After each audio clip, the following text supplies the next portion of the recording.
You're listening to Sox in the Basement, a production of the Broadcast Basement Limited, where every show is 30 minutes of good and comes from a basement bar on the south side of Chicago. Pull up a stool, pour a cold one, and join us right now for Sox in the Basement. Heard everywhere podcasts can be found, and always at soxinthebasement.com. This episode of Sox in the Basement and every episode of Sox in the Basement brought to you by Cork and Kerry at the Park, 33rd and Princeton in the shadow of the ballpark with an award-winning menu of burgers and ballpark favorites. Go see Gino 2 for 1 on Tuesdays with those burgers.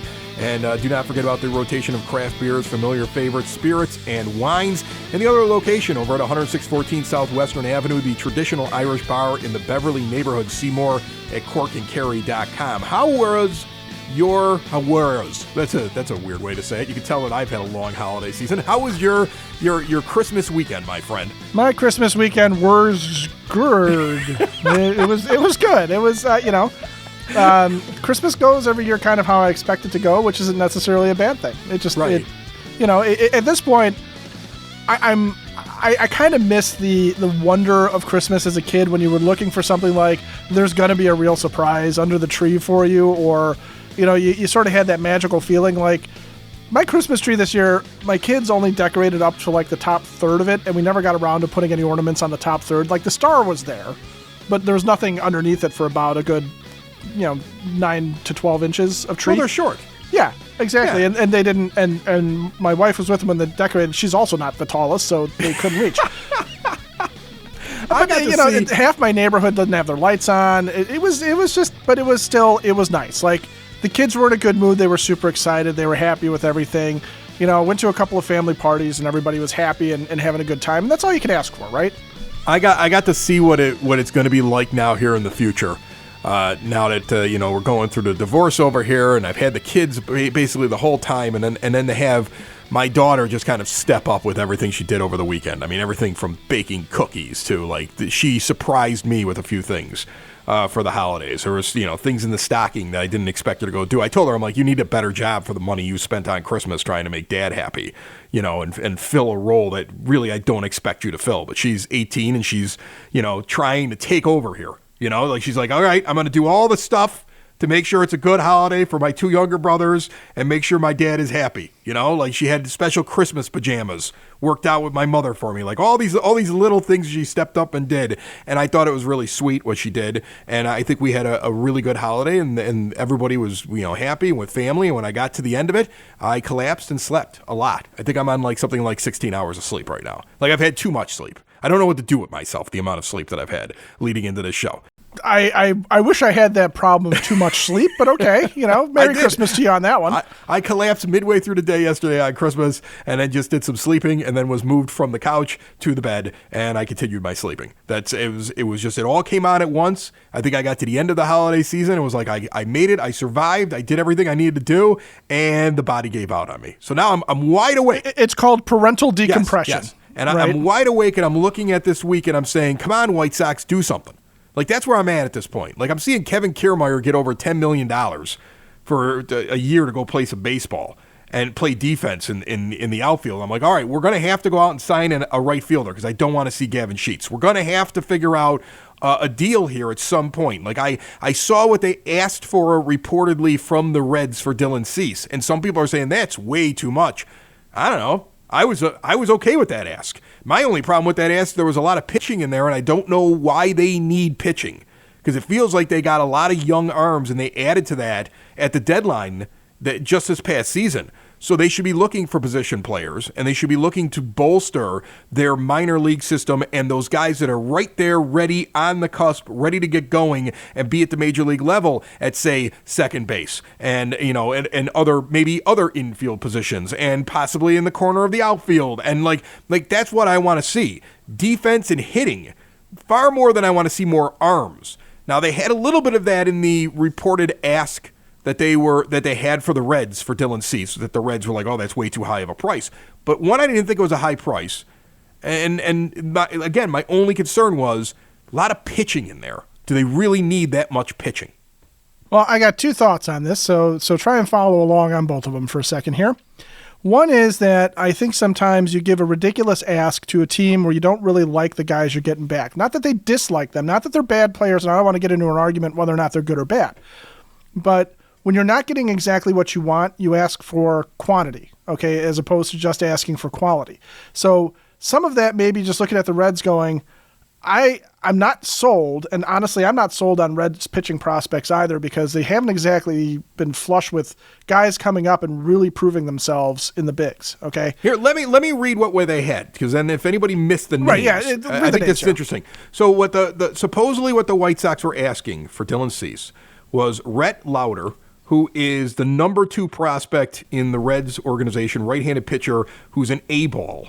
And he is a right-handed pitcher, number 2 guy on their pipeline list, on MLB Pipeline. Chase Petty, who's also a pitching prospect. He's the 6th highest prospect in their system in Double-A. They got him from the Twins, actually. Right-handed pitcher, right. And then also Edwin Arroyo, who is their 3rd best prospect, who's an infielder. Shortstop is his listed position in Double-A. Okay, he's their 3rd best on MLB Pipeline. Connor Phillips, who is a right-handed pitcher and their 4th best prospect, who is expected to be able to pitch in the majors this year, right-handed pitcher, and then possibly another prospect. And that's the report that came out. And what you're talking about, the ask was essentially we want your number 2, your number 3, your number 4, your number 6, and possibly somebody else in there if you want Dylan Cease. And that is a lot of names. But I don't know if those names and those positions match up with what the White Sox really want. So you're right. Maybe it was just, we're going to ask for something ridiculous, and if you're willing to give it to us, then I guess we'll make this trade. Yeah, if you're willing to give it to us, holy cow, look at what I did, okay? Look at this bounty I got where I'm not just relying on, give me 2 of your top 5 prospects, and we'll call it a day no matter what they are. So he's asking for quantity there over potentially quality because it's not exactly what he wants. Now, the other thing I will say about asking pitching back, though, is that I do kind of agree with them trying to get pitching because the one thing that this organization has not done, and I mean in ages has not done this, if ever, in the Jerry Reinsdorf regime, which makes 0 sense to me, by the way, because you have an owner who will not give major league level contracts to top starting pitchers, okay? This organization should, on every level, have way more pitchers than they know what to do with. Okay, they should have depth on depth on depth in the minor leagues of pitching prospects who are legitimate guys who have a shot to make the majors. So if that's what Chris Getz is going for in some way, to sit there and say, I will try and augment what we already have through the draft, augment what we already got done at the trade deadline last year before I got the job, with more guys. And if that's what he's doing, because it's easier to find defense. In some ways, it's easier to find hitting. But to find enough major league arms is a difficult thing unless you want to spend the money. And he knows, this gets back to, do you know who your boss is, Chris? Well, that is true, because his boss will never, that's the thing. When I look at the White Sox and I look at anything they're going to build here and what they've done in the last couple of decades with Jerry Reinsdorf, they don't go out and generally sign that guy who's going to be the number 1 or number 2 on your staff. They hope to find that guy, develop that guy, and have that guy be the guy that they didn't have to spend a lot of money on, because they're never going to go out and spend and sign a guy to a 7-year contract. They're never going to give somebody a 10-year deal. They're never going to invest $300 to $350 million into somebody. So it makes sense. What you're saying is you've got to have so much pitching that you can actually find the superstars within your own system. And since let's think about it, if you have 10 really good prospects, if 3 of them make it to the majors and are everyday guys, that's great. And if one of them becomes a star, that's amazing. And that's probably what the normal return is on prospects. So you're saying you've got to have a ton of prospects because you need to find a couple guys like that in your pitching staff. And let's be honest, Noah Schultz is probably the best one in the bunch right now down there in the minors, and he's only an A-ball. Okay, you just got Nastrini and Eater that you acquired, and both of them will have a shot at your rotation. But right now, according to MLB Pipeline, we're talking about guys that are number 5 and number 6 right now in the organization as a whole. And so you're right, not a lot of arms that are way up high and ranked, and not a lot of guys showing up on the top 100 list. Not a lot of guys that people are like, that's a can't-miss top-end rotation guy. So maybe that makes sense. Maybe the idea of adding more arms, even though I look at it and go, well, do you really need all those arms? You know, you just got a bunch of arms as prospects. We have these needs that we have. We have this, we don't know what is going on at second base. I still am not convinced that anything that you've signed at this point is a long-term solution at that position. You really don't have an answer in right field. You really have a lot of problems in terms of guys that go out, play baseball, get on base, and field the ball properly. You need more of those on your team. So I guess I have tunnel vision for that. Like, that's my ask for Dylan Cease. But what you're saying makes a lot of sense. Yeah, because what I want to see is I want to see the organization have it where Birmingham and Charlotte have rotations that are not filled with, oh, I remember that guy from like 5 years ago, okay? I want them to be filled with guys, especially at Birmingham, because that seems to be where the Sox store their top prospects more so than at Charlotte.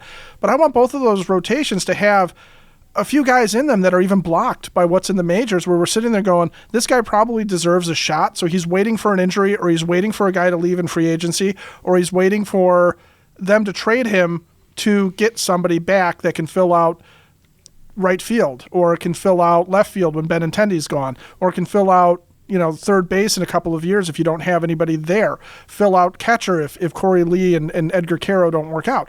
So you want to have it so that's where we are, where we're walking into a spring training, and we're not just looking at like this year we might be looking at Eater and Nastrini, the guy that they got from the Angels whose name escapes me at the moment, and Jared Schuster. Like, those guys are going to be guys that are competing for rotation spots, which is great, but they could also end up being three guys that fill out the rotation right now, because walking into this, you pretty much have, right now, Cease and Michael Soroka, assuming that he's able to go.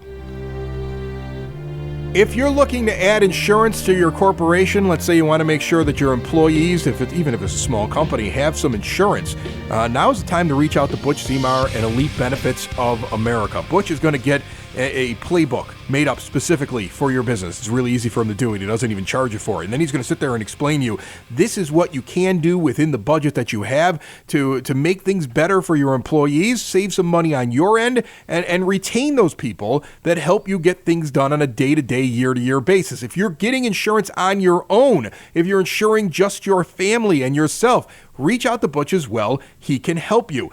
Look, there's increased premiums every year. There's out-of-pocket expenses that you don't know how to handle sometimes. There's ways these days to go and take care of your medical care that are very different than the traditional ways that you may have done it 5, 10, 15, 20 years ago. Butch can help. Give him a call. Talk to him about it. See what you can do for yourself, for your company. 708-535-3006, or check out elitebenefits.net. I'm looking at the White Sox projected payroll right now, and I just see so much room. Look, I get it. They're not going to be a top 10 payroll this year. I get that they're not going to be competitive this year. I think that at least that's realistic. Like, imagine if they were just signing bad contracts, right? They're just signing a bunch of names that weren't actually going to get you anywhere, and then they're like, "We're going to compete, buy your season tickets," and you're like, "Now we've got all this dead money, and we're just in baseball purgatory at that point, right?" So I get that they're not going to spend a lot of money, and I don't want them to make some haphazard attempt at just being a playoff team with a puncher's chance, when you really can flip some things around here, get some young players in here, and legitimately compete in 2025. I also know that with a total active payroll right now, according to Spotrac, of $83 million, you can go sign some players and still be a bottom half payroll, and you still probably be within your budget. And I keep looking at what's still available out there, and look, nothing makes me super excited, but you've got to find an outfielder. And I think you still have to address your middle infield position with somebody that can hit the ball and possibly still plays defense. I get that the onus is and the focus is on defense, but there's still a few things that need to be changed here. And I just don't know what is that thing that opens up the floodgates. Is it trading Aloy? Is it trading Dylan Cease? Is there something here that happens first before Chris Getz starts making more wholesale changes to his lineup? I mean, at least we're not the Cubs right now, right? They haven't done anything. At least there's some movement on this team, right? But there's got to be more, man. Like, I mean, I'm really looking for it this week. Like, go out and get somebody. Go out and make a trade, even if it isn't the big trade that we're talking about with moving on from Dylan Cease and bringing back a bunch of talent, which is what they seem to want to do. What is that thing that happens next? Is it signing a right fielder? What do you think? Well, I some of it I think is tied to what they get back in the Dylan Cease trade, right? If they go with the Orioles, for example, and you get an outfielder back from there, somebody that's major league ready, okay, you can sit there and say, all right, well then I don't know that I necessarily need to go out and figure out if I want Eddie Rosario in my outfield for next year, or if I want to, take a chance on Tommy Pham or whoever they would do that would be in that sort of short-term thing. So I think there's some of that. And then I think some of it, too, is also like with the pitching market, there's probably some offers out that we haven't really heard about, right? Or some feelers out that we haven't heard about. Like, I bet you Lucas Giolito has an idea of what the White Sox would give him to come back if you wanted to bring him back, for example. Right. I mean, if they liked what Clevenger gave them last year, they may have already kind of spoken to him about this is where we're at. You're right. I think pitching makes more sense. I think pitching is something that they'll sign and that they have to add to their rotation. I think that makes far more sense that could happen before a Cease deal. But I think you're right about that. I think that in the end, if they think they're going to get back an outfielder of the future, they're not going to go out and spend money on a guy that's going to clog that up. Yeah, you're not going to bring in Harrison Bader, if you're gonna if you're gonna do that. If you look at the list of the outfielders that are out there. Okay, I don't think they're going to go out and spend the money to bring in Teoscar Hernandez. Like, I don't think that's a plan. And I don't know that I want Teoscar Hernandez anyway. He's been linked. He's already been linked to a couple of teams that seem to be like they have him up on their we got to go out and get him type thing. So I don't think that's going to happen. Every other right fielder that's listed on the MLB website right now is a replacement level player in terms of his wins above replacement. Or a guy who was somebody a few years back, like Adam Duvall or David Peralta, who are just, they're just guys at this point. There's nobody that really has like a ton of upside. You're not in a big hurry. Unless you believe in Austin Meadows. Right, you're not in a big hurry. That's the thing. You're not in a big hurry because these are just names. They're all just guys that can be just brought in, and one means the same as the other guy. And they could be brought in on minor league deals, some of these guys. I mean, really, honestly, if you're sitting here saying, A.J. Pollock coming back wouldn't be the worst thing in the world. Yeah, well, first of all, it might not be the best either, but A.J. Pollock might not warrant a major league ask this year. I mean, he didn't have that great of a past couple of years. Joey Gallo is the Spot Track has him listed as being worth $14 million. I don't think anybody's going to pay him that. So you've got a lot of guys here who are.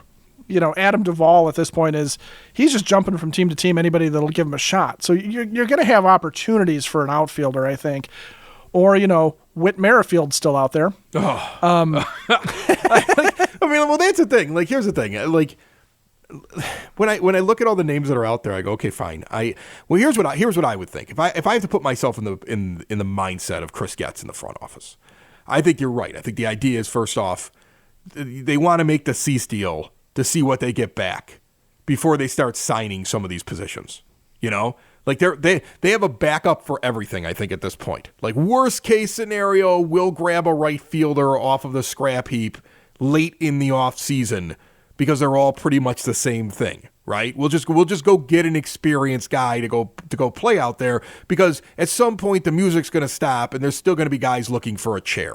So, like, we'll find something, even if it's on a minor league deal. I don't think it's Gavin Sheets in the outfield, but I don't think that they're interested in going out and signing somebody to a long-term deal and tying up that position based upon what's still available out there. I think they'd rather go with somebody younger. Who's out there that you want? Right, and then their middle infield, again, they've got their defensive players that are sitting there, right? They got DeYoung over there. They've got what's his face, Nicky Lopez over there. They've got some defensive infielders, and they're like, worst case, this person can play second. Worst case, this person can play short. We'd like to see what we get back in the Cease deal because we may have our starter for the next 10 years coming back in that deal, or our hopeful starter in that. So we're not going to go out because if you look at the depth in the free agency market at second base and shortstop, there is nothing there that you're like, yeah, I want that guy to be there for the next 5 years. There's nothing there where you can't wait. No. So you may sign somebody else, but again, you're just waiting to see kind of like which replacement level player is still floating around towards the end and that we think fits what we're looking to do at that point. So you're right. I think the only free agent deal that I see the White Sox making at this point is to add to their rotation where they can sign somebody to a multi-year deal and they go, okay, this guy's going to sit somewhere in our rotation. Probably not the ace, probably not the 5, sitting somewhere in the middle, adds a little bit of stability while we're trying to figure out which one of these young guys develop. What can Brian Bannister get going here? You know, who are they going to like? Who are they going to develop? Where's that all going to fall out? But we're going to need a couple of guys that are just kind of rotation pieces that are going to go out and pitch 160 to 185 innings or something like that we know that we can kind of rely on here. That's the free agent move. Otherwise, I think they're just looking to make a deal that brings them back somebody that is a long-term plan at the position.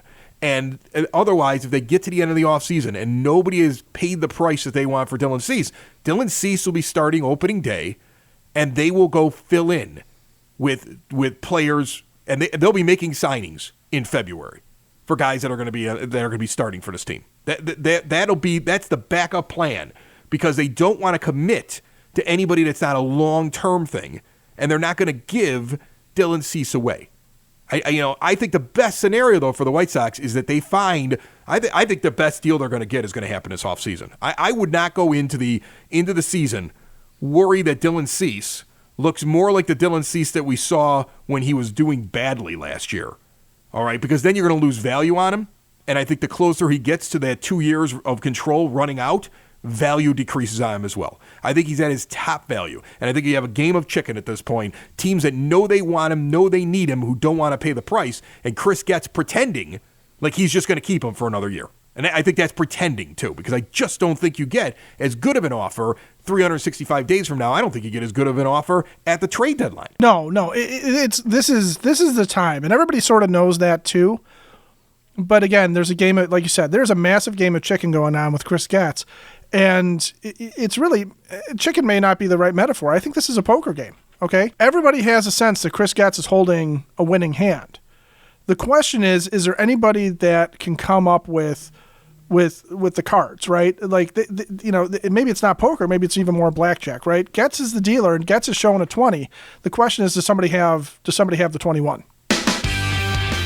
Sox in the Basement listeners, get out to Hailstorm Brewing. It is an incredible brewery and the official brewery of Sox in the Basement, located in Tinley Park at 8060 186th Street, right off of 80th Avenue. They got a scratch kitchen that is open from 11 a.m. for lunch, Tuesday through Sunday, and then goes into the evening because, after you have a couple craft beers, you want something to eat. And the food is really, really good. They've got live music on the weekends. They got the tap room. They've got the big, giant German beer hall. They've got the working brewery where you can see what they're doing. You got a brewer in Will Turner that's walking around constantly, and he's always like, hey, you like beer? You want to try something new that I have? I mean, it is a brewing experience when you're there. I want you to check out everything they have to offer at hailstormbrewing.com. Okay, so as we're talking about what the Sox haven't done yet, is there anybody whose offseason has gone the way you wish Chris Getz would have taken the offseason so far? Yeah, I want to be the Dodgers.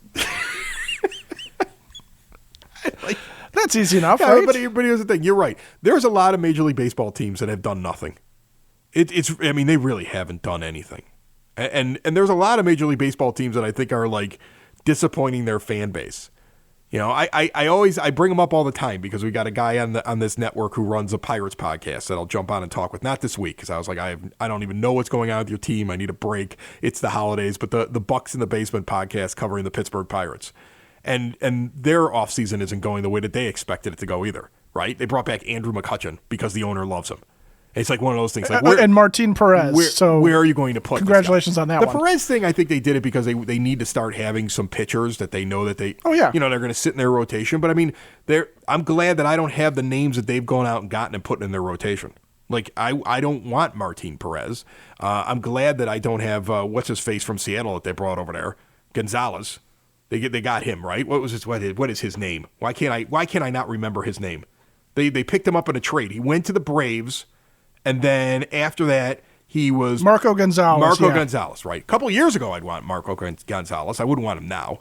Okay. No, and clearly neither did the Mariners, neither did the Braves. Right, exactly. So I mean, like that's the thing. Like I've looked at what a lot of other teams are doing in this offseason, and there's a lot of them where I think every fan base, unless you are a Dodger fan, is like, what are we doing here? Right. I really believe that. I think that if you're a Dodgers fan, you're excited. You're like, we get everything we want. Shohei's dropping off Porsches to our relief pitchers' wives. Like, Yeah, good for you. Yeah, Joe Kelly. First of all, can we talk about Joe Kelly? Sure. And like, as a White Sox fan, how much he annoys me. Like, think about this. Like, I thought that guy was the coolest guy in the world. You know, he hit Carlos Correa and made the sad face. You know, he dresses up as a matador just for no reason except to dress up like a matador. Just to mess with people. Got his own podcast. He's a smart ass. He's coming to the South Side. I'm like, this guy's going to be great. Shows up injured, never really puts it together, never really does anything that makes me like ecstatic to have him there. Felt like a giant waste of money. And all he gets to do at the end is go back to L.A., where he loves being in the first place, and be part of a super team, where he hands over his number 17 and his wife gets a Porsche. So Shohei Ohtani, arguably the greatest baseball player to ever live, can sit there and be his teammate. I mean, Joe Kelly, I look at the Joe Kelly thing as a White Sox fan, and it's just like, I want to punch something. I don't know if it's Joe Kelly's face, or if it's like a wall, or if it's Kenny Williams and Rick Hahn for like just, why did we give him all that money and what good was it? And he just ended up going back where he was. But every time I see the exploits of Joe Kelly, I sit there and I say, there's a guy that I was excited to have on my team who never really had any impact on my team, really had a negative impact in the small amount of time that he was out there. There were several times where I was like, this guy, what is he doing out there? Like, he had forgotten how to pitch at one point. And now he's right back with the Dodgers on a super team, living in sunny California, got a brand new Porsche for his wife. He didn't even have to buy her anything for Christmas. Shohei bought it for her. He's living the life, you know, wrote a book.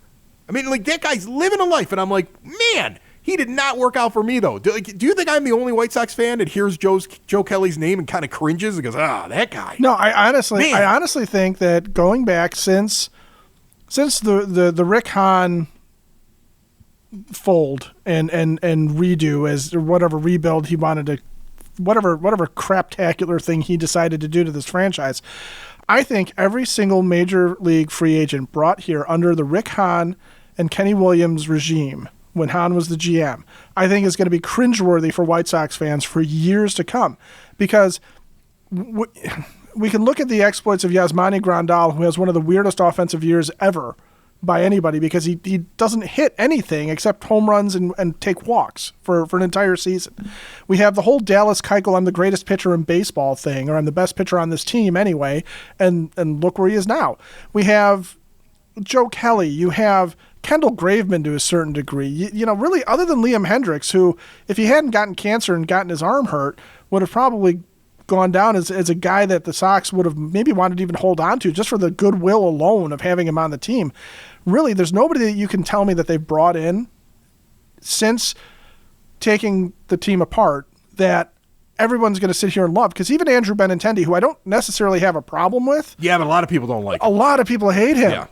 A lot of people don't like him. They don't like the deal. They're really not going to love Paul DeYoung or Nicky Lopez. So I think people don't like the Andrew Benintendi thing because of the amount of money. I think in another market, people just go, okay, we gave that guy $15 million over, right? Really, honestly, if he was on the Pirates, would you guys even be talking about his contract on Bucks in the Basement? I don't think that. Like, that's the thing. It's right. And that's the Pirates. Here's the thing. Like, I think that White Sox fans look at the amount of money he got paid compared to what they've watched on the South Side, and there's a section of White Sox fans who think that he's grossly overpaid, when in reality, that's the kind of deal you should be making almost every year with somebody to get the guy in that you want to get in. Did he work out real well last year? No, but I mean, I think he takes an awful lot of grief, and trust me, he deserves some of it. I mean, there were a couple times he just dropped the baseball in the outfield, and I was like, what is that? Right? Yeah, that was like, what is he doing there? But there were also times where I felt for the majority of last year he should have been a guy that was up at the top of your lineup, because Tim Anderson wasn't getting it done. And he was at least giving you something to work with up there at the top of the lineup. So he did have some value. I think it'll be different this year when he's the leadoff. Well, I think on a good team, he's a guy you really appreciate.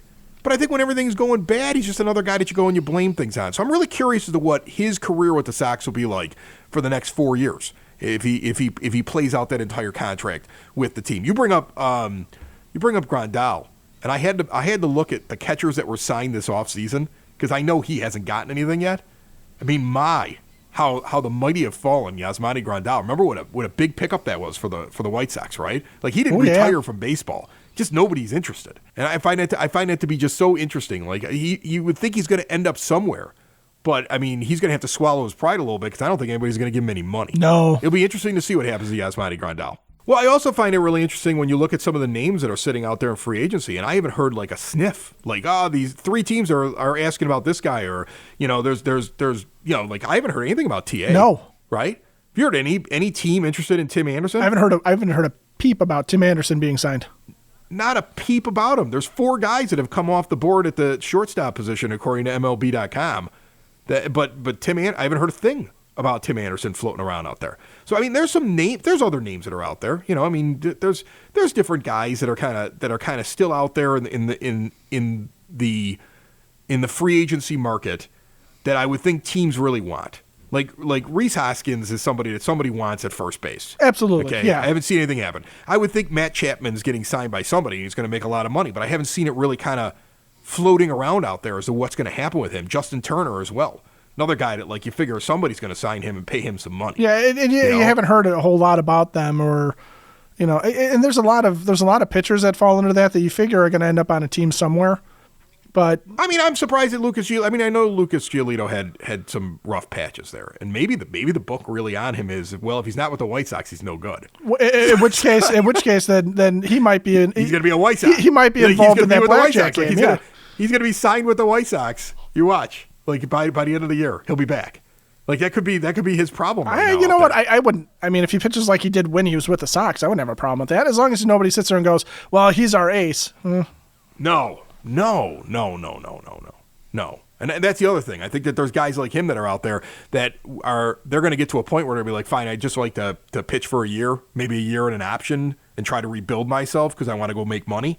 And so a lot of that's got to get sorted out. But I do believe the Sox are going to sign somebody, I would think, very soon, hopefully over the next couple of weeks, that they're going to add into that rotation. And then we're just sitting around waiting to see when the trigger gets pulled on Dylan Cease and possibly Eloy Jimenez. All right? And then after that, you'll see them fill everything in. And if they don't pull that trigger, they're going to be one of those teams. It's like pitchers and catchers are going to be reporting, and we're still going to have signings to make. And because in the end, they're just going to be like, okay, pick a name out of this hat over here of guys that are replacement level because we need to fill our team out, which will be very disappointing. So, hopefully Chris Getz gets a deal he can live with. Because I really think that's the whole thing. Everything's being held up by the idea that Chris Getz has to get a deal that he's happy with. To which, after he makes the deal, everybody will be unhappy with. Well, he'll learn that very, very quickly. Sox in the basement. Sox in the basement. Sox in the basement. Sox in the Basement. Heard everywhere podcasts can be found, and always on soxinthebasement.com.